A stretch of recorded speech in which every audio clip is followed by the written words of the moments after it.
প্রিয় শিক্ষার্থী এবং অভিভাবকবৃন্দ, নিশ্চয়ই আপনারা সকালে ভালো রয়েছেন। বর্তমানে বাংলাদেশি মেধাবী শিক্ষার্থীদের অত্যন্ত পছন্দের একটি ডেস্টিনেশন রয়েছে কিন্তু ইউরোপ। তবে ইউরোপের মধ্যে অনেকগুলো স্টাডি ডেস্টিনেশন রয়েছে, তার মধ্যে অন্যতম জনপ্রিয়তার শীর্ষে রয়েছে সুইডেন। তবে তার জন্য যৌক্তিক কিছু কারণও রয়েছে, কেননা কোয়ালিটি অফ এডুকেশনের পাশাপাশি যদি আমরা রিজনেবল টিউশন ফিসের কথা যদি চিন্তা করে থাকি, we must consider Sweden as of our future study destination. এখানে ফ্যামিলি সহকারে সাথে কিন্তু অ্যাপ্লিকেশন করার চমৎকার সুযোগ রয়েছে। বিশেষ করে যারা বিবাহিত গ্রাজুয়েট রয়েছেন তারা কিন্তু স্পাউসকে কিন্তু একসাথে করে নিয়ে অ্যাপ্লিকেশন করার চমৎকার সুযোগ পাচ্ছেন।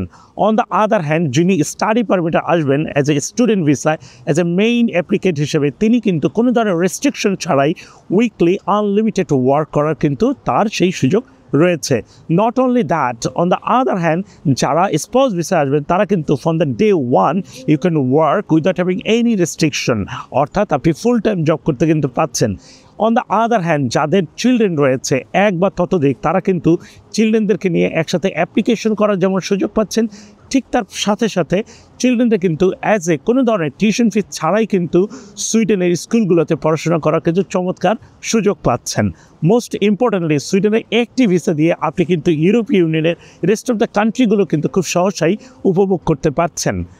মোস্ট ইম্পর্টেন্টলি, সুইডেনের স্টাডি পারমিট ভিসা পাওয়ার জন্য আপনাকে কিন্তু ইন্ডিয়াতে যেতে হচ্ছে না, কেননা বাংলাদেশেই তাদের নিজস্ব অ্যাম্বাসি কিন্তু রয়েছে।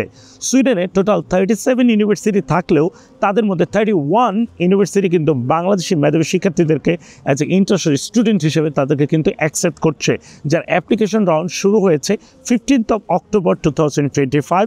এই অ্যাপ্লিকেশন রাউন্ড চলবে 15th of January 2026 for September 2026 ইনটেকের জন্য। ইন্টারন্যাশনাল অ্যাডমিশন সার্ভিস ইতিমধ্যে বাংলাদেশের বেশ কিছু মেধাবী শিক্ষার্থীদেরকে সুইডেনের মোস্ট অফ দ্য ইউনিভার্সিটিতে আমরা অ্যাডমিশন এবং স্কলারশিপ পেতে কিন্তু সহায়তা করেছি। সো আমি আপনাদের সকলকে বিনীতভাবে অনুরোধ করব, please apply as early as possible time, কেননা আপনার good academic records, English language প্রফিসিয়েন্সির উপরে নির্ভর করে আপনি কিন্তু সুইডিশ ইউনিভার্সিটিগুলো থেকে স্কলারশিপ পাওয়ার কিন্তু সুযোগ কিন্তু পাচ্ছেন।